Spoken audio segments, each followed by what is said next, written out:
काल डोंबिवली परिसरामध्ये एक फार मोठी घटना झाली आणि त्या घटनेनंतर राज्य सरकार म्हणून आदरणीय मुख्यमंत्री साहेब असतील ते स्वतः त्या घटनास्थळी जाऊन त्यांनी भेट दिली। सन्माननीय मंत्री आमचे रवी चव्हाण साहेब असतील ते या पूर्ण घटनेवर प्रत्येक मिनिटावर लक्ष ठेवून आहेत। मदत कार्यावर मार्गदर्शन आणि त्यांची सगळ्या सूचना जात आहेत। श्रीकांत शिंदेजी असतील आणि सगळं सरकार म्हणून आमचे आदरणीय देवेंद्रजी दिल्लीला प्रचाराला असले तरी जिल्हाधिकारी असो की संबंधित सगळ्या खात्याच्या स्वतः ते संपर्कात आहेत। म्हणजे सरकार म्हणून पूर्ण पद्धतीने मदत कार्यामध्ये हे सगळे नेते मंडळी खऱ्या अर्थाने कुटुंब प्रमुख कसे असतात याचं उत्तम उदाहरण या निमित्ताने दाखवून देत आहे। आणि दुसऱ्या बाजूने स्वयंघोषित कुटुंब प्रमुख चायनीज मॉडेल कुटुंब प्रमुख मातोश्रीच्या तिसऱ्या माळ्याच्या बाहेर काही निघायला तयार नाही। ना उद्धव ठाकरे तिथे फिरकले आहेत ना त्यांचे चिरंजीव यांना डोंबिवलीची फार काळजी लोकसभेच्या निवडणुकीच्या निमित्ताने लागली होती। मोठी मोठी भाषणं केली, मोठे मोठे वायदे केले, पण आज जेव्हा डोंबिवलीकरांना खऱ्या अर्थाने मदतीची गरज होती तेव्हा महायुतीचेच नेते मंडळी आमचेच सरकारचे प्रमुख आमचेच संबंधित मंत्री तिथे उपलब्ध आहेत। श्रीकांत शिंदे तिथे जमिनीवर आहेत आणि हे नौटंकीबाज आपलं घर पण सोडायला तयार नाही। दुसरे तर त्यांचा कामगार संजय राजाराम राऊत लंडनला भलती आग मिटवायला गेलेला आहे असं दिसतंय। तिथे पाण्याची फवारणी कशावर टाकतायत हे संशोधनाचा विषय आहे। अन्य वेळी सकाळी पत्रकार परिषद घेऊन उगाच तोंडातून आग ओकायची। निवडणुकीच्या काळात आम्ही म्हणजे महाराष्ट्र, आमच्यावर अन्याय म्हणजे महाराष्ट्रावर अन्याय। मग आता महाराष्ट्राच्या डोंबिवलीच्या भागामध्ये जेव्हा लोकांना जनतेला तुमची एवढी गरज आहे तेव्हा हे तिन्ही विदूषक कुठेही आपल्याला दिसत नाही। म्हणजे महाराष्ट्रावर प्रेम यांचे किती वेगळी आहे, किती नकली आहे आणि हे कसे नकली आणि चायनीज कुटुंब प्रमुख आहे याचं उत्तम उदाहरण या घटनेवरून दिसतंय। बोला। सकाळी अंबादास दानवे त्या ठिकाणी गेले होते। अंबादास दानवे असं म्हणतात की उद्धव ठाकरेंनी हे सगळे केमिकलचे प्रकल्प आहे ते बाहेर नेण्यासाठी प्रस्ताव केला होता, मात्र या सरकारने काहीच केलं नाही असा आरोप केला। उद्धव ठाकरे आणि त्यांचा मुलगा तेव्हा पर्यावरण मंत्री होता। मला आठवतो महाविकास आघाडीच्या काळात आम्ही जे ऐकायचो की ह्या सगळ्या केमिकल फॅक्टरीतून मातोश्रीकडे हप्ते जायचे आणि ज्यांचे हप्ते वेळेत यायचे नाही त्यांच्यावर नोटीसच पाठवण्याचं काम हा पेंगुइन ठाकरे तेव्हा करायचा। म्हणून उद्धव ठाकरेंनी किती मुख्यमंत्री काळामध्ये काय दिवे लावले आणि कसं ह्या सगळ्या कंपन्यांना ब्लॅकमेलिंग व्हायचा याचा कधीतरी अंबादास दानवेंना पुरावा सकट माहिती देतो। एकीकडे डोंबिवलीमध्ये एवढी भयानक घटना घडली होती, तुम्ही ज्या प्रकारे म्हणतात महायुतीचे सर्व नेते फील्डवरती होते, मात्र महाविकास आघाडीचे नेते फक्त ट्विट करण्यामध्ये मशगूल होते। प्रत्यक्षात मात्र त्यांनी कुठेही फील्डवरती जाऊन किंवा कोणती पाहणी केली। डोंबिवलीची घटना असो, पुण्याची घटना असो, स्वतः देवेंद्र फडणवीस साहेब काल त्या दिवशी पुणे आयुक्त कार्यालय पोलीस कार्यालयामध्ये जाऊन बसलेले। हेच तर खरं म्हटलं ना सुरुवातीला की महाराष्ट्रावर या महाविकास आघाडीच्या लोक नेते मंडळीचं प्रेम केवढं वेगळी आहे। हे चायनीज मॉडेल कुटुंब प्रमुख आहेत सगळे। महाराष्ट्राला ओरबडण्याच्या पलीकडे या लोकांनी काहीच केलेलं नाही.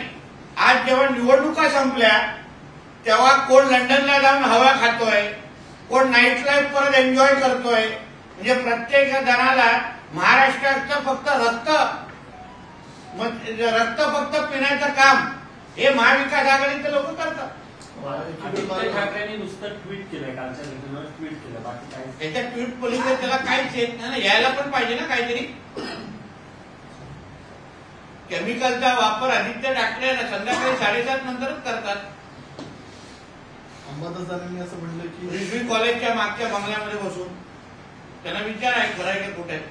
अंबादासांनी असं म्हटलं की ज्या केमिकल कंपन्या आहेत त्या जर लवकर स्थलांतरित झाल्या असत्या तर या गोष्टी घडल्या नसत्या. त्या केमिकल कंपन्या काय आता आलेल्या नाही. अंबादास दानवेंनी विरोधी पक्ष नेता असताना थोडं वाचन करावं. नुसता वायफल बडबड करू नये. त्याची काही पार्श्वभूमी आहे. त्यांना कसं काय त्यांना परवानग्या मिळाल्या कशा ह्याच्यापेक्षा महाविकास आघाडीच्या काळात ही जी काय हप्तेबाजी होती ह्याबद्दल पण त्यांनी बोलावं थोडं. नाना पटोलेंनी काल मुख्यमंत्र्यांच्या पाठवड्याच्या बैठकी संदर्भात म्हणलंय मुख्यमंत्री जाऊन बैठका घेतात मात्र पालकमंत्री अनुपस्थित असतात. कुठेतरी महायुतीचं सरकार उदासीन आहे मदत करण्यास. उद्धव ठाकरेच्या बैठकांमध्ये किती मंत्री उपस्थित असायचे मुख्यमंत्री असताना ह्याच्या कधीतरी आता तपशील जाहीर करायला पाहिजे. नाना पटोलेंना सांगेन पहिला आपल्या बुडाखाली काय आग लागली ती विजवा आणि मग आमच्यावर वोट उचला. सर, महामंडळाच्या राज्य महामंडळाच्या विद्यार्थ्यांच्या बाबतीत एक निर्णय झालेला आहे. मराठी श्लोक असतील किंवा भगवद्गीतेचा एक अध्याय आहे ते आता पाठ्यपुस्तकामध्ये नमूद केला जाणार आहे. याशिवाय मनुस्मृतीतील काही अध्याय आहेत त्यांचाही समावेश केला जाणार आहे. तर याला कुठेतरी विरोध होताना पाहायला मिळतो. हिंदू राष्ट्रामध्ये आपल्याला भगवद्गीतेचे श्लोक शिकवले जाणार.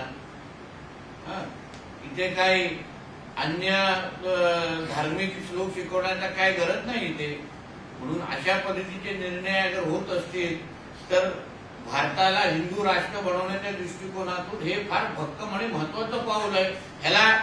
त्याला स्वागतच करायला पाहिजे. आणि जे जे विरोध करतात त्यांना पाकिस्तानवर टाकून दिलं पाहिजे. त्यांची आमच्या हिंदू राष्ट्रामध्ये गरज नाही. तुम्हाला एवढं जर वाईट वाटत असेल तर पाकिस्तानमध्ये जावा आणि 5 वेळा बोंगे वाजवत बसा. पंकजा मुंडे आणि धनंजय मुंडे यांचं नाव न घेता जरांगे पाटील त्यांना इशारा देत आहेत की तुमचेच लोक तुम्हाला पाडणार आहेत, मराठ्यांचं नाव तुम्ही घेऊ नका आणि मराठा आरक्षणाच्या आड जर तुम्ही आला तर छगन भुजबळ केल्याशिवाय मी शांत असते. मला असं वाटतं की आता जरांगे पाटलांनी आरक्षण या विषयावर जेवढं जास्त बोलतील तेवढं बरं आहे. राजकारणाचं सगळे विषय आमच्यावर सोडून द्यावे. त्यांनी आरक्षणावर बोलावं. सर, काल मुख्यमंत्र्यांनी दुष्काळाच्या रिलेटेड बैठक घेतलेली होती. यावेळी 5 पैकी 6 जे पालकमंत्री आहेत ते गैरहजर दिसून आलेले होते. ऐनवेळी मेसेज केलेले होते त्यामुळे उशीर झाला. बघा, राज्याचे प्रमुख म्हणून मुख्यमंत्री साहेब उपस्थित होते ना. आणि मग जे काय झालं होतं ते त्यांना नंतर कळवण्यात आलं असेल. त्याच्याबद्दल महत्वाचं काय, मुख्यमंत्री साहेबांनी जाऊन बैठक घेतली. दुष्काळ संदर्भात जाऊन आदेश दिलेले आहेत. वेळेत मदत शेतकऱ्यांना आणि संबंधित भागाला पाण्याचे टँकर वगैरे उपलब्ध करून देणं हे महत्वाचं. बैठक घेतली नसती तरी ओरड, बैठक घेतली तरी ओरड. हे म्हणजे आमच्या विरोधकांनी ठरवलं पाहिजे कुठेतरी. तुम्ही अवकाळी पावसासंदर्भात तुम्ही देखील तुमच्या भागातली पाहणी केली होती. म्हणजे अवकाळी पावसामुळे बऱ्याच ठिकाणी नुकसान झालेलं आहे. कसं बघताय? त्यासाठी आता पंचनामे म्हणजे करण्याचे आता अंतिम टप्प्यात आहे. जिल्हाधिकाऱ्यांकडे प्रस्ताव गेलेला आहे. तो प्रस्ताव राज्य सरकारकडे येईल. मला विश्वास आहे की हे सरकार बोललं तसं मदत आम्हाला निश्चित पद्धतीने करेल. कारण नुकसान फार मोठ्या प्रमाणामध्ये झालेलं आहे. घरांचं नुकसान झालेलं आहे, शेतीचं नुकसान झालेलं आहे. आम्ही कोकणामध्ये तर स्पेशल पॅकेज आम्ही मागितलेलं आहे जे अगोदरच्या वादळाच्या वेळी मिळालेलं होतं. जेव्हा अगोदरचे सरकार होतं हे महाविकास आघाडी ना त्या अगोदरचं. मला असं वाटतं की स्पेशल केस म्हणून जास्तीत जास्त पैसे ह्या नुकसान झालेल्या लोकांपर्यंत पोहोचवण्याचं काम आमचं सरकार निश्चित पद्धतीने करेल. तुम्ही तिथे भेटी दिल्याचं आपल्याला पाहायला लागलं आणि दुसरीकडे विरोधक कुठेच दिसलेले कोकणात. विरोधक झाडाखाली अडकलेले आहेत. कारण आता जसा आज डोंबिवलीची घटना बघा. पुण्याची घटना बघा, मी बोलल्यानंतर सुप्रियाताईंना पुण्याची घटनेची आठवण आली. मी हे जे कोण रवींद्र धंगेकर नावाचा आमदार आहे त्यांना सांगेन की तू पुणा पोलीस आयुक्तालयाच्या बाहेर बसण्यापेक्षा सिल्वर ओकच्या बाहेर जाऊन थोडा आंदोलन केलं तर त्याचा फायदा होईल. कारण खऱ्या सूत्रधार कदाचित तुम्हाला तिथे भेटतील. पोलीस आपलं काम फार पारदर्शक करतायत. देवेंद्र फडणवीस साहेब प्रत्येक घटनेवर लक्ष ठेवून आहेत. अजितदादा प्रत्येक घटनेवर लक्ष ठेवून आहेत. म्हणून जिथे जिथे अडचण आलेली आहे महाराष्ट्रामध्ये, अवकाळी पाऊस असो, डोंगरीची घटना असो किंवा पुण्याची घटना असो, तिथे सगळीकडे तुम्हाला महायुतीचेच नेते मंडळी दिसणार. हे बाकीचे सगळे कावळे आता उडून गेलेले आहेत निवडणूक संपल्यामुळे. सर, उद्योग बाहेरच्या राज्यात जाण्यावरून पुन्हा एकदा आरोप होतोय. अंबादास दानवेंनी आरोप केला आहे की गेल इंडियाचा जो मला वाटतं उद्धव ठाकरे बाहेरच्या राज्यात फटाके फोडणार होते. गेल इंडियाचा प्रकल्प आहे तो संभाजीनगरमध्ये प्रस्तावित होता, मात्र आता तो मध्य प्रदेशात गेलेला आहे. तब्बल 12 बैठका आहेत त्या केंद्रीय राज्यमंत्री भागवतरावांनी घेतलेल्या होत्या. अंबादास दानवेंचं म्हणणं आहे राज्य सरकार ऐकत नाहीये का? दानवेला नेमकं त्याच्यात किती कळलं हे माहिती घेतली पाहिजे की मोठी कंपनी गेली आहे की किराणाचं दुकान बाहेर गेलंय. हे पहिलं माहिती घेऊन मला वाटतं उदय सामंत ह्याच्याबद्दल योग्य माहिती घेतील. कारण का आरोप करणाऱ्या माणसाला उद्योग आणि मोठे मोठे गेल बिल हे सगळे विषय त्याला बोल बाबा गेल तर जरा अर्थ सांग, काहीतरी भलतच सांगेल काहीतरी म्हणून जाऊन दे. ओवेसीने भाजपवर निशाणा साधलाय की मतदान करत असताना मुस्लिम महिलांना टार्गेट केलं जाते, त्यांचे बुरखे उघडून त्याची आयडेंटिटी चेक केली जाते. कारण का बोगस मतदान अगर बुरखे घालून अगर होत असेल तर त्याच्यावर आक्षेप घेतलाच पाहिजे. मला नाही वाटत कुठल्या मुस्लिम महिलांना पण जे प्रामाणिक पद्धतीने मतदान करू पाहतायत आणि बुरखे घालून असंख्य अशा घटना दिसलेल्या आहेत की ज्या बुरख्याच्या आतमध्ये त्या संबंधित महिला आढळलेल्या नाहीयेत. मग हैदराबाद असो त्यांच्या मूळ मतदारसंघामध्ये पण ओवेसीमध्ये ते असंच मतदान झालेलं आहे. म्हणून बुरख्याच्या आतमध्ये ती संबंधित व्यक्ती आहे का हे तपासण्याचा अधिकार आहे आणि म्हणून ते तपासलं जाणार. महाराज मालवणीमध्ये भाजपच्या कार्यकर्त्यांना अस्लम शेख यांच्या समर्थकांकडून मारहाण करण्यात आली. परवाची गोष्ट कधी परवा काय कारणाने अगर मारहाण झाली त्या कळल्यावर आपण त्या पद्धतीने त्याच्यावर चोख उत्तर आम्ही लोक देऊ. मग पोलिसांच्या माध्यमातून देऊ आणि पोलीस कमी पडले तर आमचे कार्यकर्ते सक्षम आहेत आलेला कार्य करण्यासाठी. अस्लम शेख आणि त्यांच्या कार्यकर्त्यांनी एवढं सोपं घेऊ नये कारण ते पण कधीतरी भाजपाशी व्हायला बघत होते. शरद पवार पण आज या महाराष्ट्रासोबत बाहेर गावी जाणार आहे. कोण? शरद पवार. पवारच्या पण आता कदाचित आराम करायला जात असतील, त्याच्यामध्ये काही चूक नाही.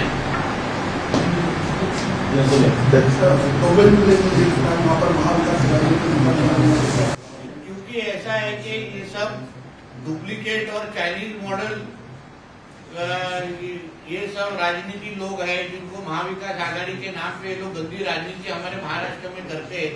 महाराष्ट्र में जब जब संकट आया है तभी तभी महायुति के ही लोग, एक तरफ हमारे मुख्यमंत्री साहब खुद उधर जाके आए, हमारे रवि चौहान साहब जो मंत्री भी है वो वहाँ के आमदार भी है, वो खुद आज फील्ड पे है, लोगों को मदद कर रहे हैं. हमारे देवेंद्र जी अगर दिल्ली में प्रचार कर रहे होंगे तो भी मिनट टू मिनट इंफॉर्मेशन ले रहे. सारी चीज सारी मदद ये महायुति के माध्यम से हो रही है.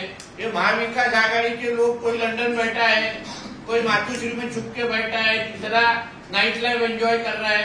इनका सारा महाराष्ट्र का प्रेम सिर्फ हम लोग को लोकसभा के टाइम पे भाषण करते हुए दिखा है. बाकी इनका कुछ महाराष्ट्र को प्रेम नहीं, वो वापिस एक बार प्रूव हो गया. दिल्ली में बीजेपी का बयान दिया है कि जो भी महिला वोट करने आती है उनका पैसा बराबर बात है. मैं वो मांग का समर्थन करूंगा. मुझे लगता है मुस्लिम महिला भी वो मांग के समर्थन करेंगे क्योंकि बहुत बोगस वोटिंग ये बुरखा डालने के बाद होता है. ऐसी बहुत घटनाएं कान तक आई हैं. फिर कोई घटनाएं हैदराबाद में भी सुनाई दी है, देश के अलग अलग भागों में सुनाई दी है. इसलिए मुझे ऐसा लगता है कि ऐसी कोई मांग होती होगी तो इलेक्शन कमीशन ने उसकी दखल लेके जिसने सिंसियर पद्धति से अगर उधर वोटिंग करते आ रहे होंगे तो उनको बुरखा डालने की जरूरत नहीं है. या तो बुरखा डाल रहे होंगे तो उनका प्रूफ ऑफ आइडेंटिटी देना चाहिए, छुपाने की क्या जरूरत है. सर, एक मराठी मनसे नेते अमित ठाकरे यांचा वाढदिवस आहे. त्याच्या बर्थडे जो केक कापला त्याच्यावरती विधान भवन मंत्रालय आणि लाल गाडीचा आज फोटो पाहायला मिळालेला आहे. काय एकंदरीत सूचक वक्तव्य समजायचं का की ठाकरे लवकरच अमित ठाकरे आहेत ते ठाकरे राजकारणात आहेत. पण चांगली गोष्ट आहे ना. आता आदित्य ठाकरे मंत्री बनू शकतो तर आमचे अमित ठाकरे का बनू शकत नाही.